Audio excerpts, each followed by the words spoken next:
सम्पूर्ण साथीहरूलाई नमस्कार। म आज हजुरहरूलाई बिहान म अहिले जस्ट बिहान मर्निङ वाक 10 किलोमिटर दौडेर आएको छु।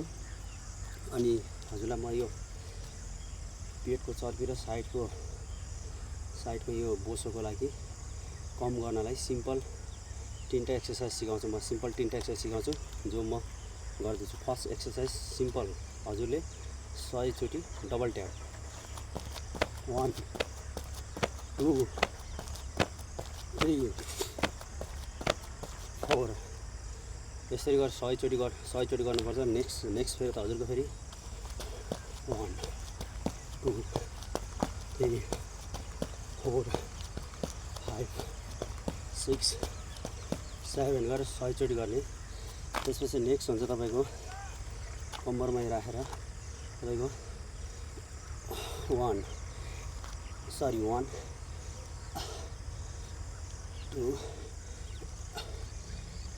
3 यस्तै गरेर तपाईँ यो 3टा एक्सर्साइज गर्नुभयो भने एभ्रिडे हजुरहरूको बिस्तारै रेगुलर गर्नुभयो भने बिस्तारै यो चर्बी र साइडको धेरै कम हुँदै जान्छ।